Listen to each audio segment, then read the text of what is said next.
Hi everyone, in today's video I will be talking about the latest character that has been added to the game, Niobe. I'll be going through his skills and also some formation ideas of how to play him. At the end of the video I will also be showing some screenshots for how to clear off his trial stages, etc. Now, one thing I want to mention before going any further is that I just kind of want to talk about whether this character is worth getting in the event.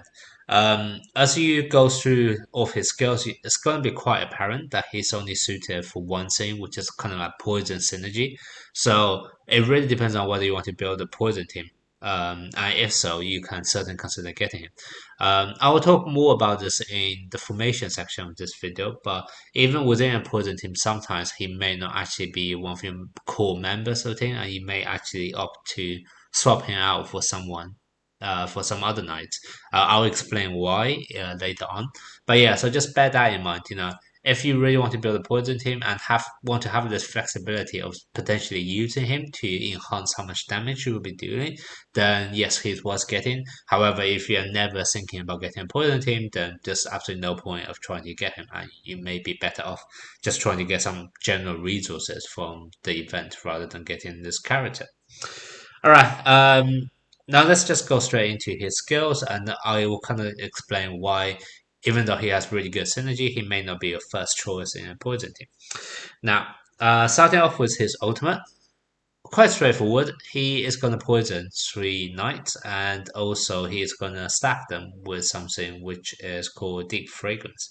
And what deep fragrance is going to do is that if they happen to receive any damage over time, then they would extend the duration of poison, bleed, or burn by 1 second. Now, damage over time. So poison is a damage over time. So by default, if they already have poison on them, then it's going to be extended by a whole second. And if you actually look at a lot of Aphrodite's skill and also Niobe's own skills, most of the time, poison normally only lasts for about 3 seconds. So if you're able to extend this by a whole second, that's actually like roughly 33% increase in how much damage you're able to deal. So that's actually not something you want to underestimate. It's actually going to be quite important, especially throughout this entire duration of the battle. That's actually going to make quite significant impact. And combining this with Aphrodite's trigger effect once he dies, when all of the enemy was suffered all of the poison damage again. This really allow you to quickly stack up how much poison damage they will be taking. So it's actually a really nice skill and have a lot of good synergy with poison teams. Then moving on to his second skill, the looping skill. This is kind of his defensive mechanic, but basically it's going to increase his dodge.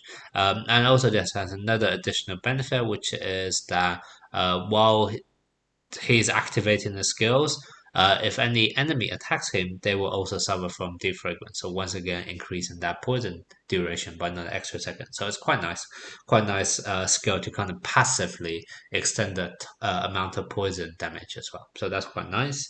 Then we have the third one. This, to be honest, I actually think is it's going to be really strong. I may even consider it to be the best skill for Niobe, which is that his normal attack will focus on poison enemies, and if there are multiple enemies who are poison, he is actually going to attack all of them. And when he attacks them, it's going to be 100% extra damage. Now, like I said, normally you place him in a poison team with Aphrodite, and the main idea behind the poison team is that you want to poison as many enemies as possible. And most of the time, if you play the characters correctly, all five of the enemies should be poisoned. So this actually means all of his normal attack is going to attack every single enemy. So his normal attack becomes AoE by default with double the amount of normal damage. And this is actually going to be really strong, especially if you are ever in some situation that where you don't want to do all kind of like damage over time with poison, you want some true damage straight away, then this is actually going to allow you to do substantial amount of damage without really requiring kind of the poisoning over time, that kind of thing. So this is actually a really nice skill, I have to say. And then the last one, trigger skill. This is the one which I think it's probably his worst skill, and possibly the reason why I don't think he's gonna be your first choice in poison team. And this is because whenever three or more enemies are poisoned, what he's going to do is he's going to hide away and regain HP. So you can think of this as how Saga Light does it. Now, the only problem is Saga Light does it when his HP falls below a threshold, which is nice because it kind of means that you actually need that extra healing to protect yourself at that point, and therefore he hides away. What Niobe does is really annoying. It's triggered when three enemies are poisoned rather than depending on your own HP. So once again, if you think about it, if you actually play him in a poison team, what's going to happen is that vast majority of the time, all of the enemies will be poisoned. So this is always going to trigger. Now, granted, at the very end of this sentence, it does say he does not submerge when his HP is above 80%. But 80% is really high threshold. So actually, if you actually think about it, you can pretty much ignore this condition altogether. But what this effectively means is that for vast majority of time in this battle, he's just going to keep hiding away, keep hiding away. And yes, while this really protect him, well, this is not going to protect your team because actually doing all of the 5 seconds when he's hiding away, your team is going to be 4 versus 5. And one thing with Poison Team is that you want Aphrodite to stay on the field for as long as possible to stack up over the poison damage so that when he dies, you're doubling actually substantial amount of damage. If Aphrodite dies too quickly, his death ability is only gonna, you haven't dealt so much poison damage if you're killed off straight away. So even though you will be dealing off the poison damage again when Aphrodite dies, if you multiply double of 10%, that's only 20%. Whereas if Aphrodite stays a bit longer, so let's say you have already done 50% of damage and Aphrodite dies, then you're actually able to wipe out the remaining 50%. So the main idea behind any poison team is that you want Aphrodite to stay as long as possible. And if Niobe is going to keep hiding away all the time and make your whole team become 4 versus 5, that does not help with your game strategy because Aphrodite would then be under a lot of pressure to actually survive long enough in the battle for all of the poison to stack up. And that's why I think Niobe is kind of like a double-edged sword. Yes, while he may actually greatly increase certain kind of poison damage, he is also going to make sure you will be under a lot of pressure trying to protect your main core member, which is Aphrodite. And that's why I think this skill is definitely his worst skill, and this is the one you kind of need to be careful of if you do want to play Niobe in a poison team. All right, now moving on to his clothes. Um, First level, that's pretty straightforward. Extended duration poison by 1.5 seconds, so half a second longer, because normally the fragrance extend by 1 second. So not too substantial. Second one's really nice. It's also going to stun the target for every 1.5 seconds. Stunning is almost like a kind of interruption. It's not mandatory. It's not like compulsory interruption. However, if let's say the enemy has some kind of skill which have really long animation, etc., then this stun can actually interrupt that skill. So this is actually really nice. It's almost like a way for you constantly have control over your enemy. Um, the third level, so level 20, is also really nice. It's similar to the full level, actually, level 30. It's the same thing, but basically what it says is that the damage, all of the enemies are going to take up to 10% of their current HP per second. Actually, no, it's not per second. It's just once every activate once every 4 seconds. But yeah, they're going to take that extra damage when they are being poisoned. Like I said, normally in poison formation, the enemy should be constantly poisoned. So this is actually once again a nice additional effect that you're able to do even more damage to your opponents. Um, if you ask me, what level should you actually upgrade the clothes to. I think level 10 is definitely a massive power jump to have this kind of almost like a passive way of controlling the target for this interruptions done. Level 20 and level 30 are kind of cherry on top. You do a bit extra damage. Um, but it's really up to you. I don't think it's, if you're a bit light on resource, I don't think you need to go all the way to level 30. Maybe level 20 is enough, considering it is going to be capped to your own attack skills anyway. All right. Now move on to his constellation. I think constellation you can pretty much skip altogether. The first one, and this because they're both regarding the toxic cloud, which is that trigger effect where he just submerged. I already said, if he hides away, you become full wizard 5. If you actually have the full constellation, this is going to affect an ally as well. So you're actually going to be 3 wizards 5. And honestly, I think that's just not a risk worth taking with poison teams.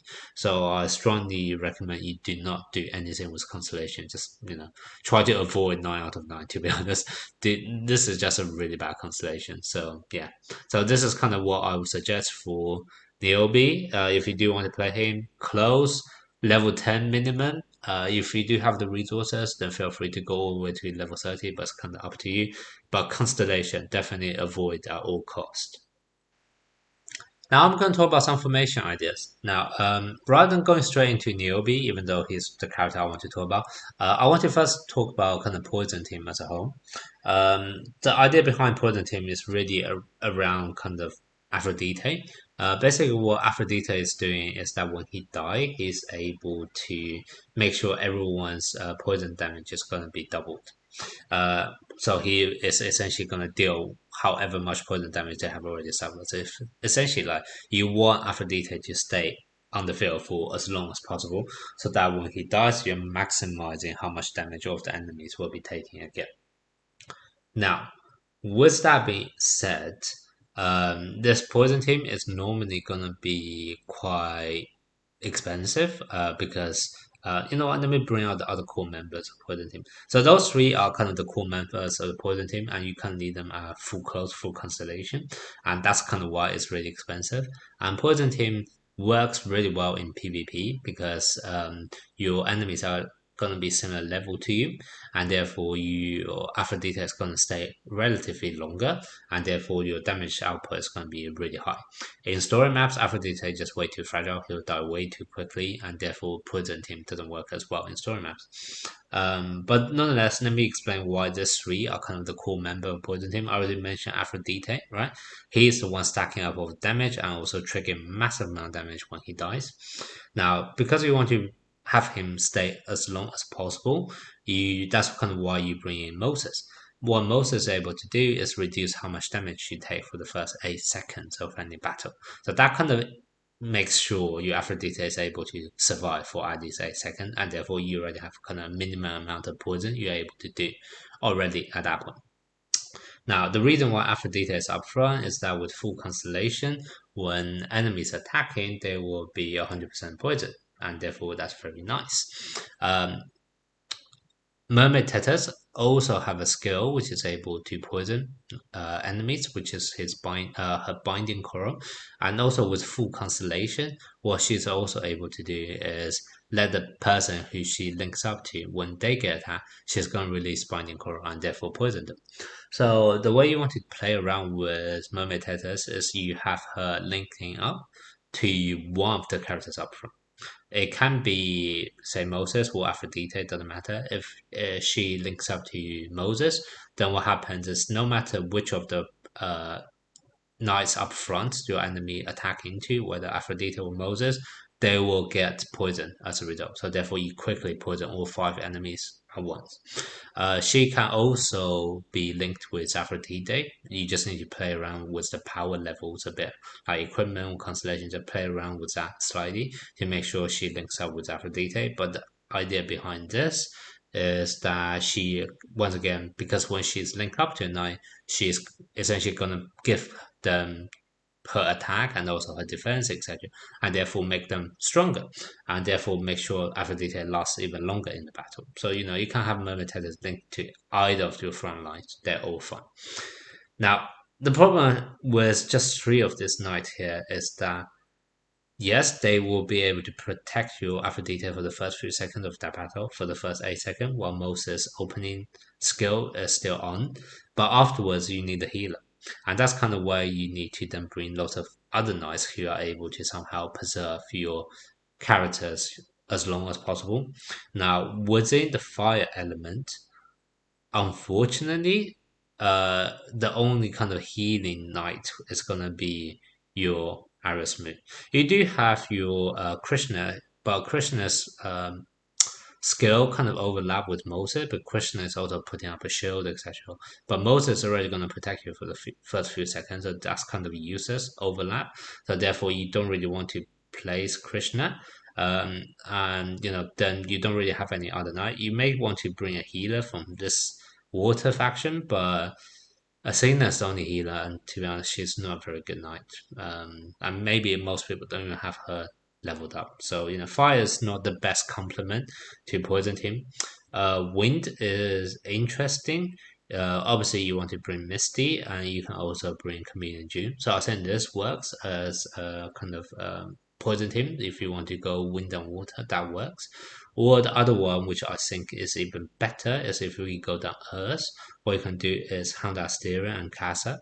So once again, both have the protective ability, and both this formation and the wind one I showed you earlier with Chameleon June and also Misty. The whole idea is that you have four knights all protecting Aphrodite to make sure Aphrodite stay as long as possible.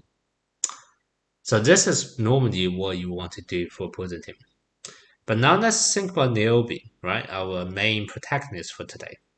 What happens when you put Niobe in is that Niobe doesn't have much protective ability, in the sense that yes, he with full constellation he is able to protect someone else. Let's say if you put Niobe up front, then he will also be able to protect Aphrodite. But like I said, as soon as they go submerge, there's going to be a lot of pressure on your remaining three teammates because now it's going to be 3 versus 5, and you definitely do not want that because now if Aphrodite, if all of your other teammates were killed up before Aphrodite, then what's going to happen even if Aphrodite die? Like, you have already lost the battle if Aphrodite is actually your last night. So, your effect is not even going to trigger. So you definitely don't want to do that. And that's kind of why if you do put Niobe, you are kind of putting yourself in a pretty bad position in terms of your defensive support. But you are compensating that with a bit more attacking poison synergy. So you kind of need to decide that. Um, Now, the only thing I can think of that if you want is that you have to think about who are you going to put in your fifth spot. Now, obviously, you still need a healer, right?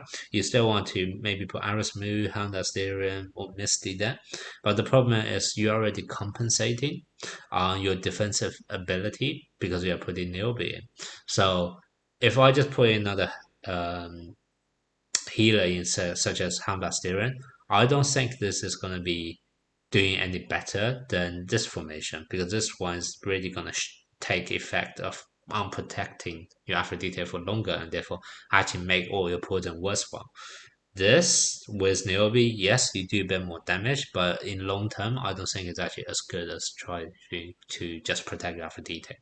So this is kind of my thought. And basically, I think the only time when you actually want to play Niobe in a poison team is that if you really want to take advantage of kind of the formation bonus. Because if you have four knights of the same element, that's only 15%. If I'm able to get five knights of the same element, that's going to be 25% extra attack and HP. So that's a 10% increase already. And that can potentially compensate for the fact that you have one less healer or one less support on your team.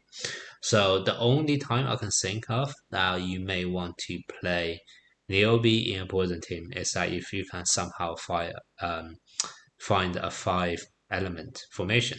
And that basically means you have to bring Athena because Athena is the only healer. Your other choice may be to bring in Pandora, but once again, I think this is somewhat risky because Pandora is also going to weaken Aphrodite's HP over time. So it's going to make Aphrodite a bit more fragile as well. So this is also going to be a risky move. But yeah, either way, I'll kind of explain my rationale for the role of Niobe.